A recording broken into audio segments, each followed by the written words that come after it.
बऱ्याच वेळा आपण असं ऐकलं असेल की दवाखान्यात गेलं की तुम्ही ट्रस्ट हॉस्पिटलमध्ये जा किंवा धर्मादायमधनं उपचार घ्या. याच्याबद्दलची आज आपण थोडक्यात माहिती घेणार आहे.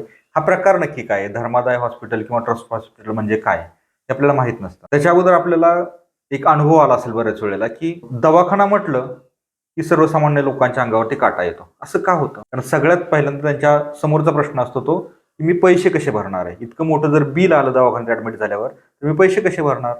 मग थोडेफार साठवलेले पैसे असतात ते दवाखान्यात भरले जातात. घरातलं जे काय असेल ते थोडंफार विकलं जातं. त्याच्यातनं पैसे उभे केले जातात. सोनं मोडलं जातं. जमीन घाण टाकली जाते. असे सगळे मार्ग केले जातात आणि याच्याही पलीकडे जाऊन जर पैसे तुम्हाला भरायचे असतील तर तुम्हाला कर्ज काढावं लागतं आणि कर्ज काढून दवाखान्यातनं उपचार घ्यावे लागतात. आपण जर पेपर वाचत असेल किंवा आपण बातम्या बघितल्या तर आपल्या हे लक्षात येईल, तुम्हाला आठवत असेल की दरवर्षी भारतात 6 कोटी लोक ही आरोग्याच्या खर्चामुळं गरिबीमध्ये जातात, दारिद्र्यरेषेखाली जातात आणि ही खूप मोठी संख्या आहे. मला वाटतंय की हे जर व्हायचं नसेल तर मुंबई उच्च न्यायालयाने एक आदेश दिलाय आणि त्या आदेशामध्ये असं म्हटलंय की महाराष्ट्रामधली जी धर्मादाय रुग्णालय आहेत, ट्रस्ट हॉस्पिटल आहेत, तर यांनी धर्मादायमधनं मिळणाऱ्या सवलतींच्या बदल्यात काही रुग्णांना मोफत किंवा सवलतीच्या दरात उपचार दिले पाहिजेत. याच्यामध्ये किती उपचार मिळतात, किती त्याच्यातनं सवलत मिळते? तर बघा, उच्च न्यायालयाने जो आदेश दिलाय तर त्याच्यामध्ये त्यांनी असं म्हटलंय की 10% बेड हॉस्पिटलमध्ये उपलब्ध असणाऱ्या बेडच्या 10% बेड हे तुमच्या निर्धन रुग्णांसाठी पूर्ण मोफत असतील आणि 10% बेड आणखी 10% बेड हे सवलतीच्या दरामध्ये म्हणजे 50% उपचारासाठी ते उपलब्ध केले जातात असं उच्च न्यायालयाच्या आदेशामध्ये त्यांनी म्हटलेलं आहे. त्यामुळं धर्मादायमध्ये नोंदणी केलेल्या सगळ्या हॉस्पिटलला हे 20% बेड आहेत हे राखीव ठेवणं बंधनकारक केलेलं आहे. याच्यामध्ये जर तुम्हाला धर्मादायमधनं जर सवलत घ्यायची असेल किंवा उपचार घ्यायचे असतील तर त्याच्यात तुम्हाला काय करायला पाहिजे, म्हणजे तुम्ही ज्या वेळेला हॉस्पिटलमध्ये ऍडमिट होता त्यावेळेला तुम्ही लगेच हॉस्पिटलमध्ये कळवलं पाहिजे की मला धर्मादायमधनं उपचार घ्यायचे आणि त्याच्यासाठीची आवश्यक असणारी कागदपत्र जे काही प्रोसिजर असते तिथं पूर्ण केलं जातील. याच्यामध्ये काय काय तुम्हाला लागेल? एक तर तुमच्याकडं दारिद्र्यरेषेखाली असणारं रेशन कार्ड असायला पाहिजे किंवा जर निर्धन म्हणजे ज्यांना मोफत उपचार घ्यायचे त्यांच्याकडं तहसीलदारांचा 1,80,000च्या खालचा उत्पन्नाचा दाखला असायला पाहिजे. सवलतीच्या दरामध्ये जर उपचार घ्यायचे असतील तर 3,60,000च्या खालचा उत्पन्नाचा दाखला तुमच्याकडे असायला पाहिजे.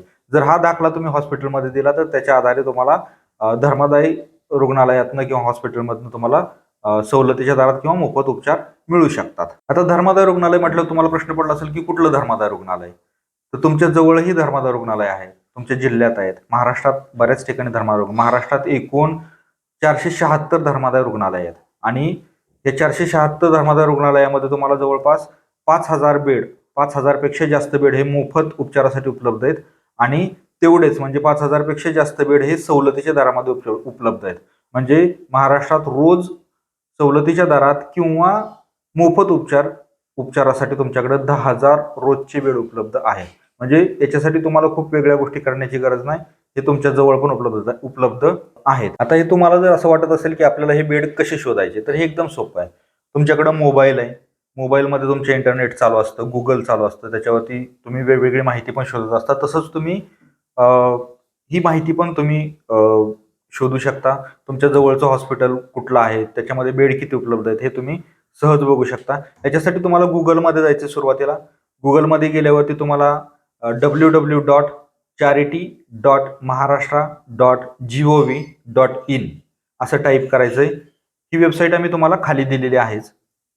याच्यामध्ये गेल्यानंतर तुम्हाला कुठल्या भाषेमध्ये तुम्हाला ही माहिती पाहिजे, उजव्या कोपऱ्यामध्ये तुमच्या इंग्रजी किंवा मराठी अशा 2 भाषा येतात. त्याच्यामध्ये तुम्ही सोयीनुसार तुमची भाषा निवडू शकता. आता आपण मराठीमध्ये बघू. मराठीमध्ये आपण जर ही वेबसाईट बघितली, ह्या वेबसाईटवरती आपण क्लिक केलं की समोर एक धर्मादाय आयुक्तालय महाराष्ट्र राज्य असं एक पेज ओपन होईल.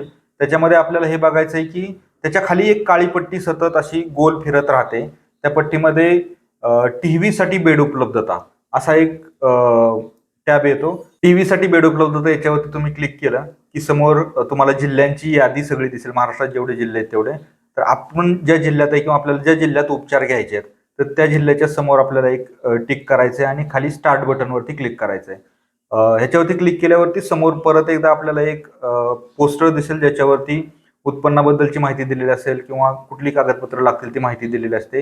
थोडा वेळ वाट बघा.